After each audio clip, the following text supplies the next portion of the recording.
Good afternoon, everybody. Welcome to another 4 p.m. Bible study.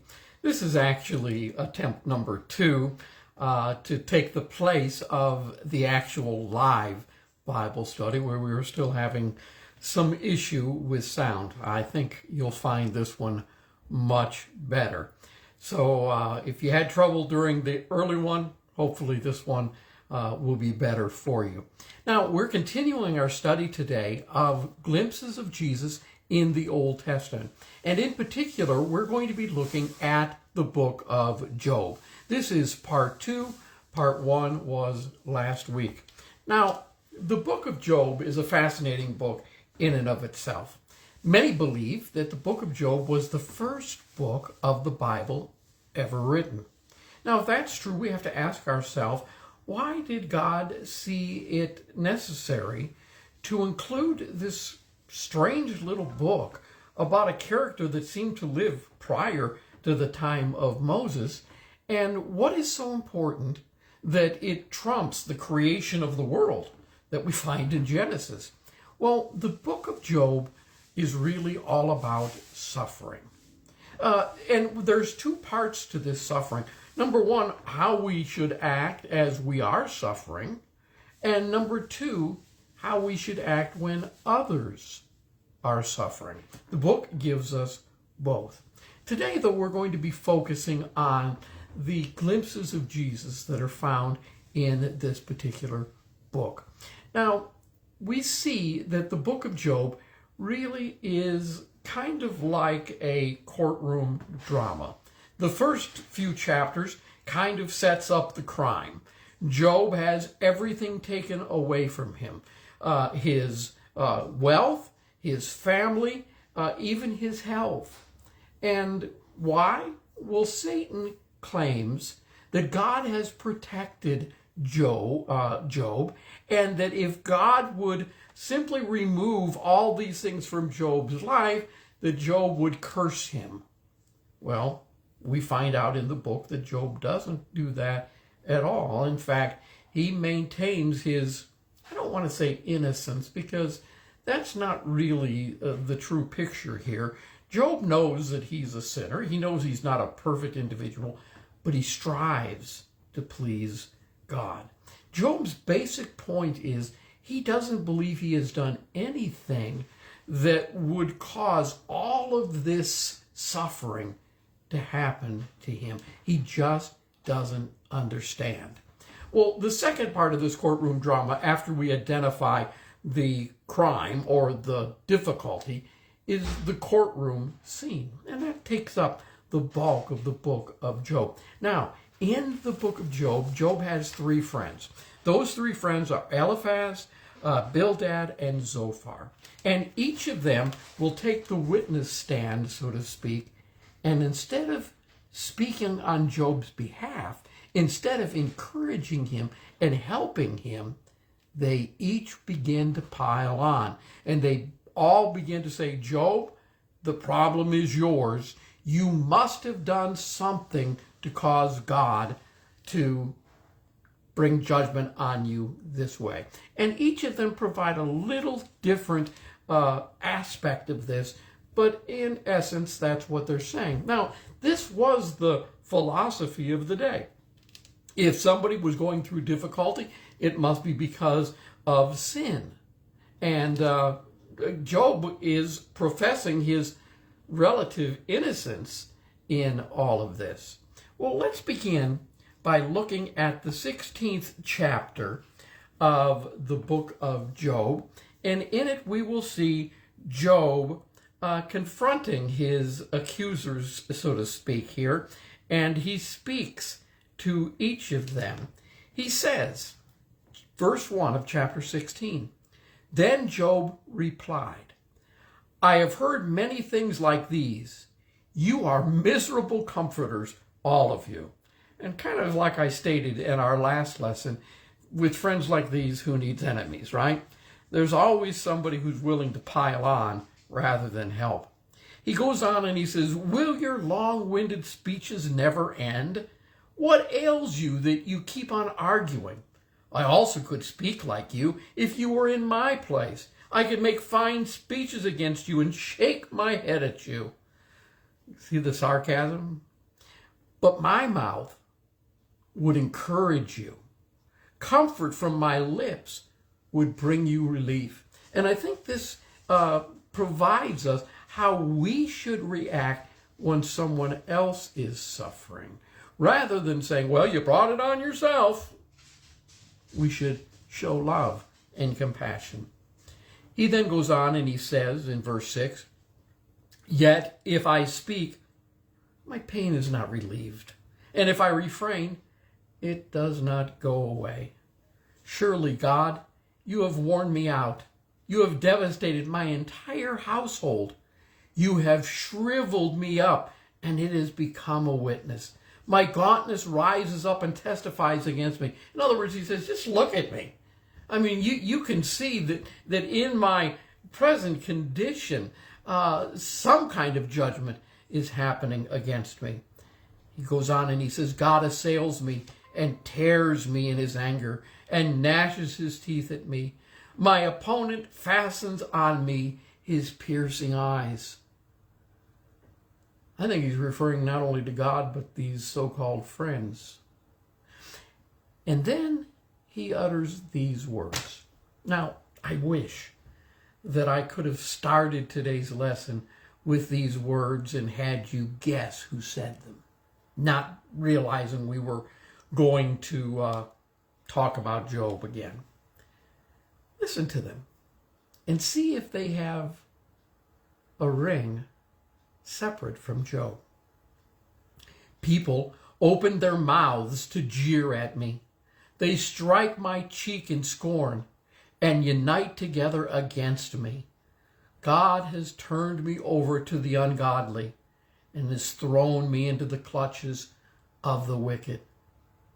What does that remind you of? I mean, can't you hear someone else uttering these words? If you think about it, these words may have a touch of prophecy in them. I mean, couldn't Jesus have uttered these words himself? People open their mouths to jeer at me as he hung on the cross. Excuse me. They strike my cheek in scorn. We know that the Roman soldiers blindfolded Jesus and they would slap him and say, who hit you? You know, if you're God, if you know everything, who hit you? We know that they plucked his beard, hair by hair, and united together against me. Can't you just hear the crowds as they shout, crucify him, crucify him? He says, God has turned me over to the ungodly and has thrown me into the clutches of the wicked. You can almost apply these words to Jesus. Now, maybe you think, well, Jim, you're taking that a little far. You know, maybe you're twisting it just a little bit, and perhaps I am. And yet, if we continue to read, I think you will see that there's a whole lot more prophecy here than what we may originally think. He says, all was well with me, but he, God, shattered me. He seized me by the neck and crushed me. He has made me his target. His archers surround me.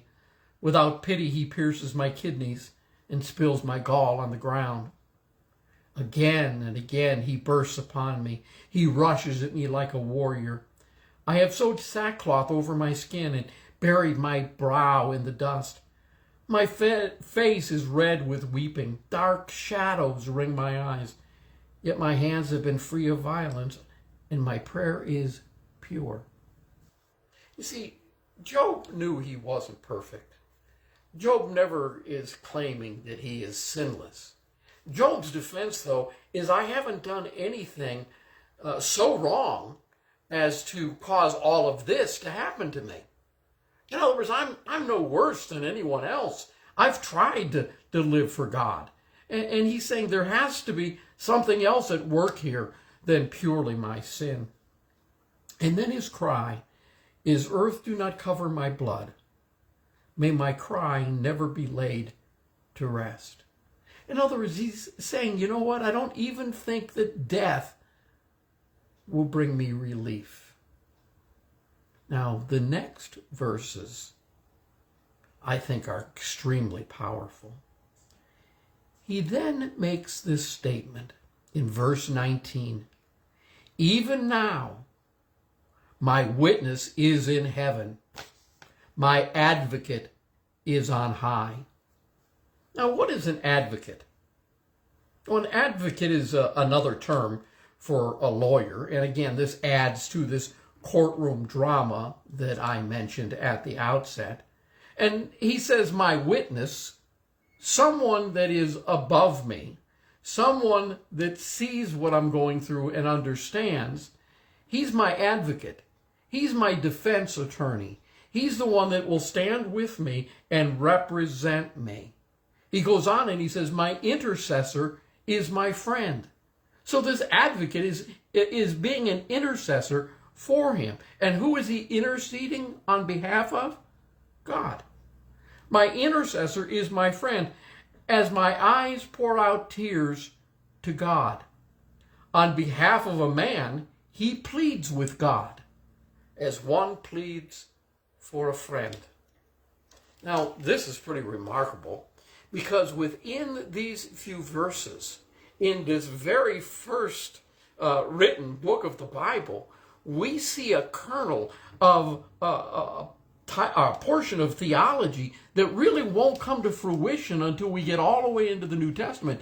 And that is the idea of an intercessor or an advocate, someone who will come alongside of us and represent us, someone like Jesus. And this is exactly what Job is realizing.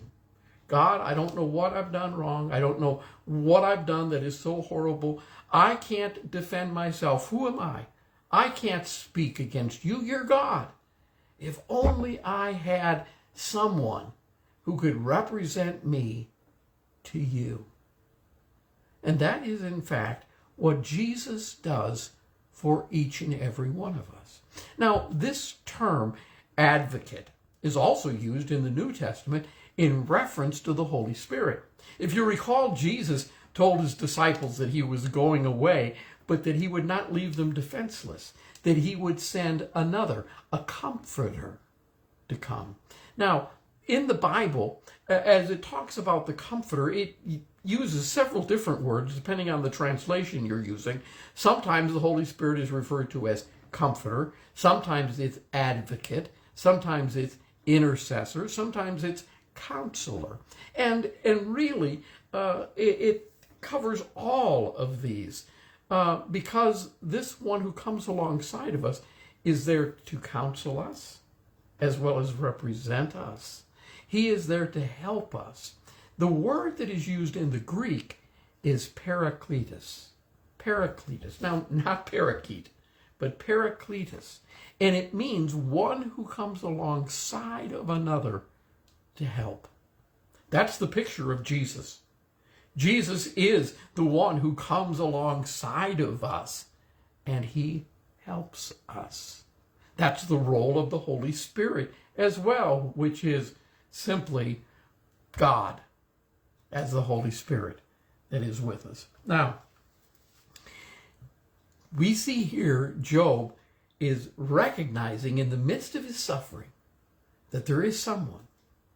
He doesn't know who it is, but he knows there is someone, because just 3 chapters later, as we talked about last week in our study, we're going to see Job declare, I know that my Redeemer liveth. Jesus was alive then, as he is alive today. In the beginning was the Word, and the Word was with God, and the Word was God. And so we see in this book of Job, a man who is suffering greatly, a man who is, for all intent and purposes, a good man. And yet God allows all of this to happen to him to prove a point. That God will be with him, that God will help him. And Job finally reaches that point when he knows that the advocate, the Redeemer, is with him. I hope you've enjoyed our little lesson today.